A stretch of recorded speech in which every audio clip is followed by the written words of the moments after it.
아멘. 아멘. 요한복음 8장 1절로 11절 말씀입니다. 오늘 우리 주시는 말씀 요한복음 8장 1절로 11절까지 말씀.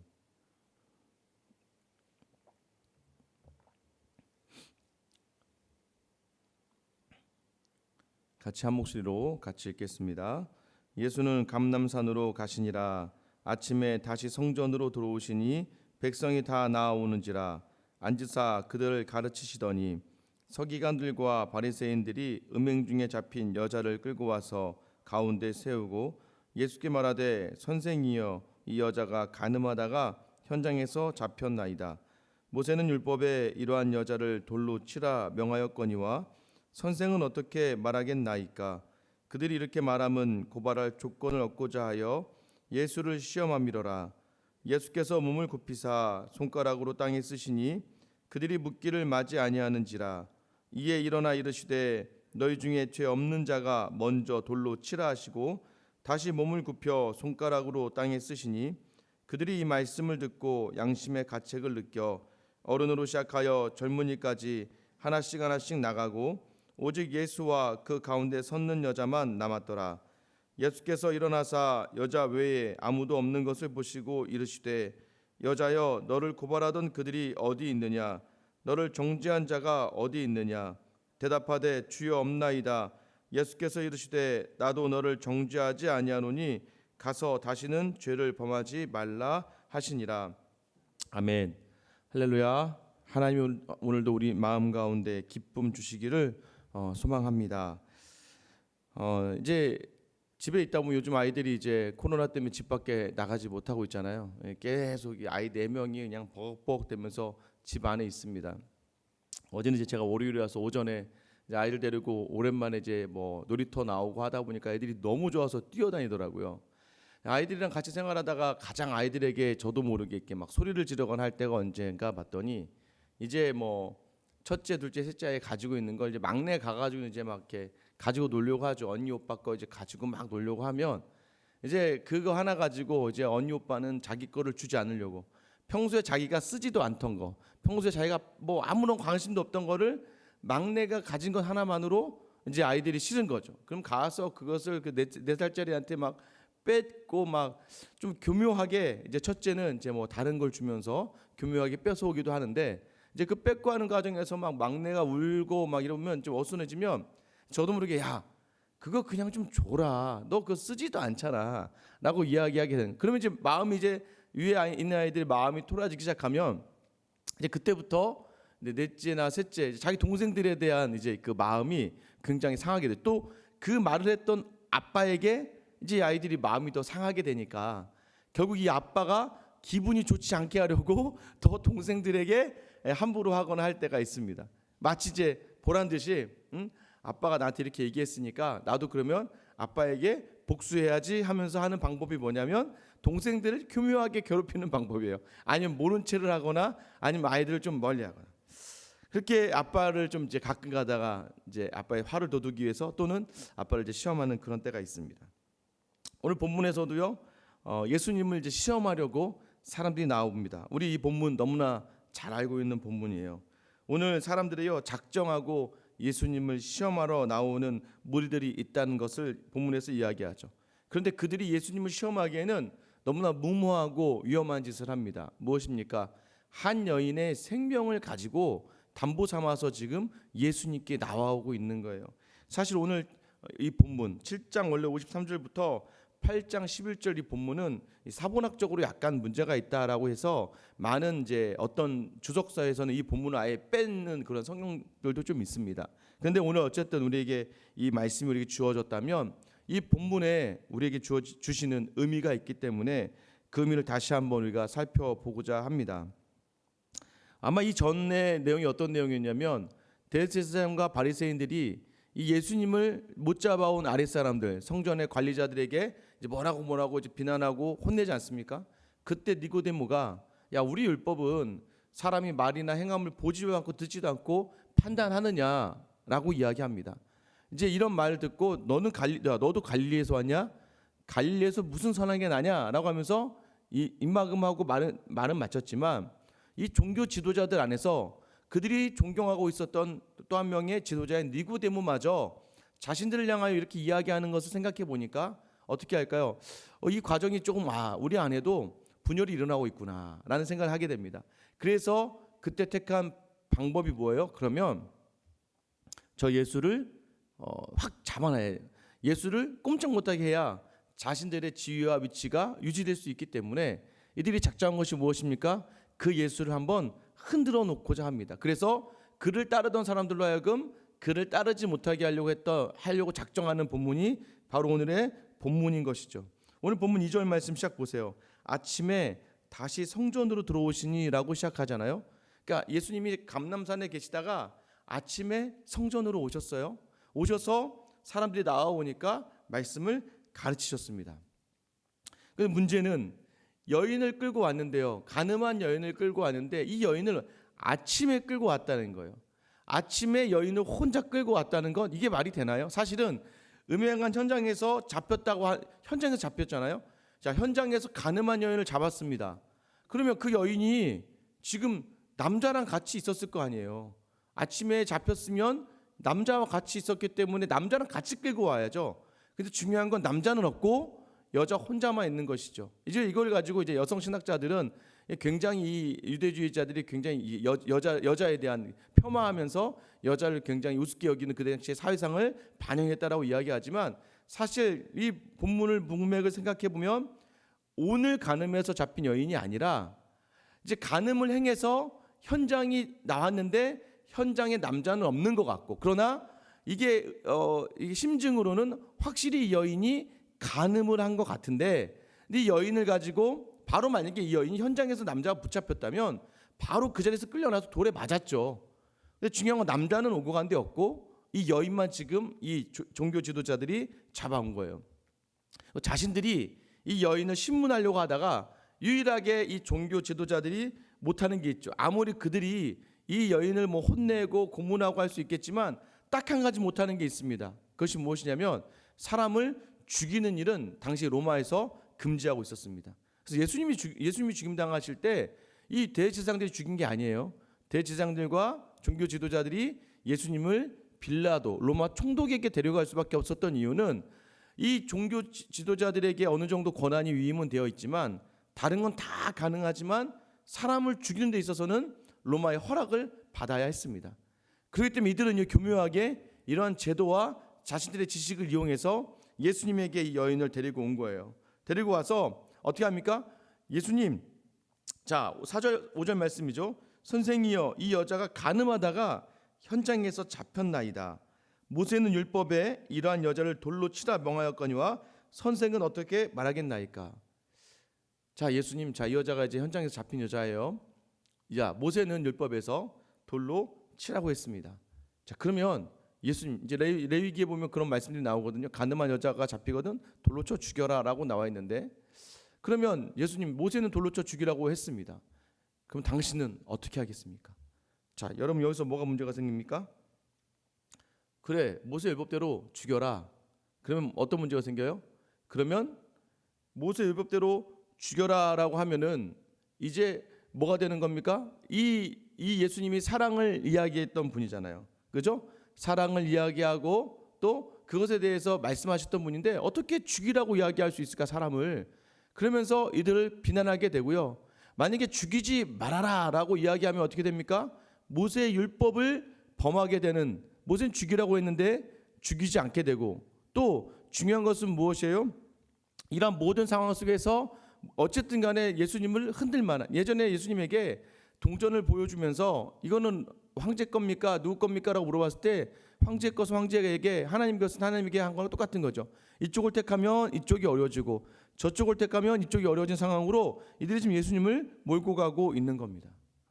저는 지금 이 코로나 사태가 마치 우리에게 그러한 상황으로 몰고 가는 것이 아닌가라고 생각합니다.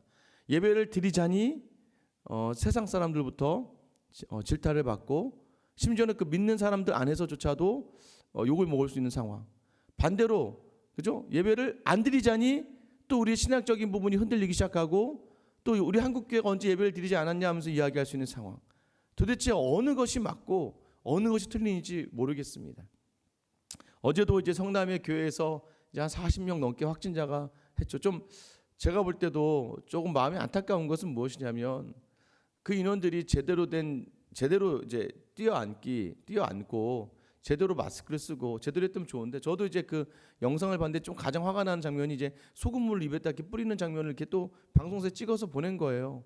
그러니까 그거 보니까 그거 전혀 효과가 없는데, 그러니까 이게 정확한 정보와 정확한 지식으로 해서 이렇게 나아가야 되는데 그 교회가 세상의 지혜를 따라가지 못하고 세상의 거짓 정보들에게 휩쓸리다 보니까 뭐 소금물만 뿌려도 괜찮아, 이 정도의 안타까움이 좀 남아 있어요. 목사님 인터뷰에서 60이 넘으셨는데 내가 어떻게 영상을 찍고 내가 어떻게 하냐라고 이야기하시면서 나중엔 본인이 책임지고 이 사태가 마무리되면 목회를 그만두겠다라고 하시면서 참 마음 아픈 인터뷰를 또 하게 되는 걸 보면서 참 우리가 뱀처럼 지혜롭고 비둘기처럼 순결함이 어디에 붙어 있어야 되는가, 우리가 그것을 하나님께 구해야 되는 거예요. 하나님 지혜를 주십시오. 하나님 이 상황을 감당할 믿음의 용기를 주시고 하나님께서 우리를 붙잡아 주셔서 이 시간 하나님이 택하는 것으로 하나님이 원하시는 것을 택할 수 있는 은혜 달라고 간절히 기도하며 나아가야 될 시간이라고 저는 생각해요. 그래서 무엇이 여롭냐 무엇이 나쁘냐. 근데 중요한 건 무엇입니까? 마치 우리도 이 안에서 이 여인을 잡아서 끌고 온 유대인들과 다를 바 없이 마치 누군가 향해서 비판과 판단의 선에 올려놓는다는 거, 이거는 믿음이 있는 사람으로서 굉장히 잘못하고 있는 상황이라는 것이죠. 우리는 그럴 수 있는 사람들이 아니라는 거예요. 왜요? 오늘 예수님이 보여주시죠. 예수님이요 그 말씀 딱 듣자마자 이제 땅바닥에 이제 손에 손가락을 대고 뭐라고 쓰십니다. 뭐라고 썼는지는 아무도 몰라요. 그냥 여운이 있죠. 땅바닥에 쓰는 동안 갑자기 사람들이 뭐 하는 거야 하면서 조용해졌을 거예요. 그러면 사람들이 다그칩니다. 예수님 뭐라고 좀 얘기 좀 해보세요 라고 이야기합니다. 그러자 그때 일어나서 뭐라고 말씀하십니까? 7절 말씀입니다. 그들이 묻기를 맞이 아니하는지라. 이에 일어나 이르시되 너희 중에 죄 없는 자가 먼저 돌로 치라. 이 말씀을 하면 마치 이제 우리가 자 니네 중에 죄 없는 사람만 돌 던져봐. 사실 이거는 이제 말이 안 되죠. 어떻게 사람이 죄를 안 지을 수가 있습니까? 죄 없는 자가 돌로 치라는 이 말은요, 예수님이 우리가 자 수많은 무리들에게 자 죄 없는 사람이 돌로 치는 거야라고 하면서 마치 우리가 예수님이 뭔가 그 본질적으로 뛰어나고 탁월해서 사람들을 아무 말 못하게 막 잡아서 이끄는 것처럼 느껴지지만 사실 오늘은 그런 본문의 말씀은 아닙니다. 왜냐하면 오늘 이 여인을 끌고 왔던 이유가 6절 말씀에 고발할 조건을 얻고자 하여 예수님을 시험함이러라라는 거예요. 예수님은요 항상 우리 요한복음 보다 보면 예수님께서 그들의 마음을 아시니라, 예수님이 어떠한 생각을 하시는지 아시니라, 예수님이 그들의 마음을 정확하게 알아요. 어떤 사람의 마음이냐면 그 수많은 사람들, 여러분 보세요. 우리가 죄가 없다고 해서 우리나라 재판장들이 자신이 도덕적인 죄가 없다고 해서 판결을 내리지 않습니까? 판결을 안 내리는 건 아니잖아요. 아무리 자기가 조금 어려움이 있다 할지라도 죄진 사람에 대해서는 법으로 판결을 내리는 게 맞는 거예요. 이게 공의가 맞습니다. 아니 죄 없는 사람이 돌로 치라라고 해서 죄가 있으니까 돌로 치지 말아야지가 아니라 이 당시에는 간음한 여인이 잡혀오면 돌로 쳐 죽이는 게 공의를 행하는 것이었어요.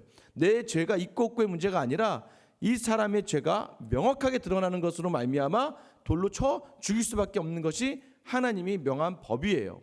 그러면 내 죄가 있고 없고의 문제가 아니라 이 상황에서는 예수님이 하고자 하는 의도는 다른 거예요. 너희 중에 죄 없는 사람이 돌로 쳐라라는 개념은 너희 중에 진짜 죄 없는 사람만 돌로 치고 나머지 쓸데없는 거하고 잘 힘들게 하고 있어, 이게 아니에요. 사실은 그 대상이 한정되어져 있습니다. 무엇입니까? 특별히 이 말씀을 듣고 움직여야 될 사람도 있었어요. 9절 말씀에 보면 그들이 이 말씀을 듣고 양심의 가책을 느껴 어른으로 시작하여 젊은이까지 하나씩 나가고 오직 예수와 그 가운데 섰는 여자만 남았더라. 이것이 무엇입니까? 말씀을 들으면요 양심의 가책을 느끼게 됩니다. 그 말씀이 나를 향하고 있구나라는 걸 알게 된, 특별히 이 시간 누구를 향하고 있느냐예요. 오늘 간음한 여인을 돌로 칠 수 있는 재판입니다. 그럼에도 불구하고 예수님은 왜 죄 없는 사람만이 돌로 치라고 했을까요? 신명기 17장 7절 말씀에 보면은요 이렇게 말씀이 기록되어져 있습니다. 자, 이런 자들을 죽이기 위하여는 자, 이런 자들이 누구냐면 간음한 사람이에요. 이런 자들을 죽이기 위하여는 증인이 먼저 그에게 손을 댄 후에 뭇 백성이 손을 댈지니라. 너는 이와 같이 하여 너희 중에 악을 제할지니라. 이 말이 무슨 말이냐면 종기 주도자들이 현장에서 가늠한 여인이라고 잡아왔어요. 근데 남자는 없어요. 그렇다면 확실한 증거가 있는 것이 아직은 아니고 이 증거를 가리는 중에 있어요. 그래서 이 증거가 확실한 증거는 뭐냐면 정말 그 현장을 두세 명 이상의 사람이 목격을 해서 잡아오면 딱이에요. 근데 그 현장이 남자는 없고 여자만 남아있는 상황에서 이 상황을 보고 심적인 것을 가지고 일단 사람들이 저 여자의 평소의 그 옷차림과 이 여러 가지 자세와 태도를 보고 이 여자가 음란한 여인이다 생각하고 잡아왔던 거예요. 자, 그랬더니 예수님께서 이건 온전히 목적이 뭐예요? 예수님을 시험하시기 위하였어요. 그래서 그러면 좋아. 그럼 너희 중에 이 여인이 죄가 확실하다고 느낄 만큼 증인으로서 먼저 돌을 칠 사람이 있으면 돌을 던져라는 거예요. 그럼 무슨 말이에요? 그 죄값이 이 여인이 만약에 죄가 확실하다면 이 여인의 죄값이 맞지만 정말 네가 확실하게 그 여인의 범죄 간음을 확신하고 있고 받고 증인을 설 수 있다면 두세 사람의 증인으로 너희가 설 수 있는 그 증인 먼저 돌로 치는 거거든요. 그러니 아무도 그럼 확실한 사람 먼저 증인 두 명이 만약 돌을 쳤다면 다른 사람들도 돌을 던질 수가 있었을 거예요. 근데 중요한 건 무엇입니까? 먼저 돌을 칠 수 있는 사람이 없는 거예요. 왜요? 그만큼 확신을 가지고 있는 사람이 없고 오직 이 여인은 예수를 시험하기 위해 데리고 왔을 뿐이기 때문입니다. 그렇기 때문에 지금 아무도 증인이 먼저 돌을 던지지 못하니까 뒤에 있는 사람이 돌을 던지지 못하죠. 왜요? 다 머뭇거리는 거예요. 누가 증인이야? 근데 누가 이 여인이 간음한 걸 본 거야? 이 여인이 어떻게 간음한 걸 아는 거야? 자, 그럼 종교 지도자들이 만약 증인이라면 그들이 먼저 돌을 던졌어야 되는데 그들도 이 율법을 알고 있거든요. 이런 자들을 죽이게 하여 증인이 먼저 돌을 던져야 되는 거예요. 근데 그 돌을 던질 사람이 없는 겁니다. 그러자 점점점 아무도 안 던지니까 머뭇거리다가 뒤로 다 빠지기 시작하는 거예요. 먼저 자신이 증인이 될 수는 없는 것이죠. 그 죄를 자신이 감당할 수 있는 것은 아니기 때문에 결국 오늘 핵심은 뭐예요? 오늘 핵심은 예수님을 시험하기에 왔다는 것 하나입니다. 그런데 우리의 인생이요, 이런 인생을 살고 있다는 거예요. 우리 인생이 매일 예수님을 시험합니다. 왜요? 내 안에 주인으로서, 내 안에 거룩한 성전으로서, 내 안에 온전한 메시아로서의 그 주님의 자리를 우리는 인정하고 싶어 하지 않고 매일 살아가면서 우리는 우리의 욕심을 채우기 위해서 예수님을 자꾸 밀어내려고 하고 예수님을 시험합니다. 우리가 가지고 있는 성경적인 그 알량한 지식으로 자꾸 예수님보다 더 먼저 나의 유익을 쫓는 예배를 드릴래 말래 이거 하나마저도 누구에게 달려있다는 거예요? 예배 드려야 됩니까? 말아야 됩니까? 그 사람 양심에, 신앙의 양심에 비추어서 그 사람이 판단할 문제죠. 새벽기도를 나와야 돼요? 안 나와야 돼요? 그 사람 양심에 맞춰서 하나님 앞에서 정직한 마음으로 해야 되는데 내 유익을 교묘하게, 자, 세상이 이렇잖아, 그러니까 예배를 드리지 말아야지 라고 하면서 교묘하게 내 유익을 위하여 또는 내 유익에 신앙적인 내 강조하던 바를 강조하기 위해서 예배 안 드리면 안 돼, 기도는 해야 돼 라고 하면서 주변에 다른 사람들 다그치고 설득하는 그런 모습 속에서 오히려 우리는 예수님을 시험하는 거예요. 왜요? 말씀대로가 아니라 말씀 외에 나의 생각으로, 나의 판단으로 그것을 앞서가기 때문에 이것이 바로 예수님을 시험하는 우리의 삶이 계속해서 우리 안에 있다는 거예요. 자기는 마치 하나님의 사람처럼 포장하는 유대인과 이 외식하는 자들과 같이 겉으로는 번들하게 신앙이 다 있는 것처럼 이야기하고 할렐루야 이야기하고 때로는 이 세상의 합리를 이야기하고 논리를 이야기하는 그 교묘한 우리의 심성 속에 담겨져 있는 이 모습이 고스란히 드러나는 거예요. 이게 죄라는 것이죠. 그런데요, 여기보다 더 놀라운 것은 무엇입니까? 10절 말씀에 보면 예수님이 여인에게 물어봅니다. 예수께서 일어나사 여자 외에 아무것도 없는 것을 보시고 이르시되 여자여, 너를 고발하던 그들이 어디 있느냐? 너를 정죄하는 자가 어디 있느냐? 그때요, 이 여인이 이렇게 얘기하죠. 주여, 그들이 아무도 없나이다. 이렇게 얘기합니다. 그래서 오늘 말씀의 핵심은 이렇게 살아가는 우리 모두에게 예수님은 뭐라고 얘기하신다는 거예요? 11절 말씀 같이 한번 읽어볼게요. 시작. 대답하되 주여 없나이다. 예수께서 이르시되 나도 너를 정죄하지 아니하노니 가서 다시는 죄를 범하지 말라 하시니라. 예수님께서 오늘 본문의 핵심은 예수님은 그 여인을 정죄하지 않았다는 거예요. 예수님은 특별히 돌을 던질 수 있는 다 아시니까. 여기 보면 예수님이요, 너 다시 가서 죄짓지 말아라 라고 얘기해요. 이 얘기는 뭐냐면 이 여인에게 죄가 있었다는 거예요. 그러나 그것을 다른 사람들은 확실히 자신의 눈으로 보고 확실하게 하지도 않았으면서 예수님을 시험하기 위해 죽이러 데려왔던 것이죠. 유일하게 돌을 던질 수 있는 분은 예수님이셨어요. 근데 예수님은 이 죄에 대해서 죽일 수 있는 죄, 죽어야 될 죄를 어떻게 이야기합니까? 나는 너를 정죄하지 않을 거야. 여러분, 그 예수님이요, 우리의 모든 죄를 정죄당하시죠. 우리가 가지고 있는 모든 것을 그분이 다 담아내십니다. 십자가에 다 담아내세요. 그래서 오늘 본문 역시 예수님이 이 땅에 왜 오셨는가? 돌에 맞아 죽어야 될 이 여인과 같은 삶이 우리의 삶이었고, 심지어는 이 여인, 한 연약한 여인을 이용하여 우리의 욕심과 우리의 유익과 우리의 만족을 채우려 했던 우리의 죄마저도 용서하고 그것을 죄를 감당하기 위하여 오신 분이 바로 우리 예수님이시라는 것을 강조하시는 거예요. 그게 무엇입니까? 하나님이 세상을 이처럼 사랑하사요. 하나님이 우리를 너무나 사랑하셔서 죄 있는 우리, 죄 많은 우리인데 너희를 죄 없다 하시는 거예요. 여전히 예수를 믿고 있음에도 불구하고 불쑥불쑥 우리의 유익과 우리의 만족을 찾아 헤매는 우리의 모습들, 그리고 죄가 있음에도 불구하고 죽을 것 같은 그 상황 속에서도 예수님이 나는 너가 죄가 없다라고 이야기할 거야. 무엇입니까? 이 말을 다시 표현하면 나는 너를 너무 사랑해. 너무 사랑해. 초두에 말씀드렸던 아이들이요, 언제 아빠에 대한 시험이 그치는 줄 아십니까? 첫째 아이를 데리고 와요. 데리고 와 제가요, 야 현서야, 아빠 우리 현서 너무 사랑하잖아. 현서가 이렇게 하니까 아빠가 마음이 아프잖아. 현서야, 현서가 잘할 거라고 아빠 믿어. 그러면 이 아이들이 마음이 싹 녹아내립니다. 그러고 나서 그때 현서가 그 다음이죠. 아빠가 너를 사랑해. 사랑하니까 그러니까 네가 다른 아이들을 좀 더 돌봐줘. 그럼 그때서야 그 아이가 다른 아이들에게 사랑을 베풀고 섬겨주죠. 우리에게도 마찬가지입니다. 우리도요, 우리의 입과 마음이요 얼마나 사악하고 교만한지요. 아무리 목사가 돼도요, 같은 목사끼리 있어도요, 다른 목사 얘기할 때 좋은 얘기하는 경우가 거의 없다니까요. 여러분들 그러지 않습니까? 같은 권사님, 같은 장로님이 모여서, 같은 집사님이 모여서, 믿음 안에 모여서 꼭 밥 먹다가 좋다가도 한마디 딱 나온 게 그 A 권사 있잖아. 그럼 좋은 얘기하기가 쉽지가 않아요. 거기서 아유 그 권사님이 믿음이 좋고 기도를 많이 하고 참 자랑해, 이런 얘기 하시면 거의 없잖아요. 참 그분이 열심히 하는데 욕심이 많아. 참 그분이 다 좋은데 돈에 대한 욕심 없고, 아니면 성격이 좀 그래. 우리가 입을 열 때도요, 우리는 그런 존재예요. 그러니까 그런 존재라는 것을 인정하죠. 그러나 하나님의 사람이 쫙 녹아들어지면, 우리가 안에 풍성한 사랑을 채워주면 어떻게 합니까? 우리 입과 우리 마음이 범죄하지 않게 돼요. 왜요? 하나님 먼저 우리를 사랑하심을 우리가 알고 있기 때문에. 오늘 이 새벽에 나온 여러분에게 오늘 이 음성을 들려주시려고 여러분을 나오게 하신 거예요. 내가 너를 사랑하잖아. 근데 뭐가 그렇게 안 입고, 뭐가 그렇게 불평이 있고, 뭐가 그렇게 원망이 많고, 뭐가 그렇게 불평이 많니? 그리고 뭐가 그렇게 다른 누군가를 미워하니? 내가 너를 사랑하는데, 내가 너를 사랑하니까 나를 사랑하는 그 사랑으로 다른 사람들을 사랑해 주지 않을래? 이것이 바로 우리에게 원하시는 하나님의 사랑, 또 이웃 사랑에 대한 기본 원리가 되게끔 오늘 이 시간 우리에게 은혜를 주시는 이 말씀 여러분이 꼭 기억하시기 바랍니다.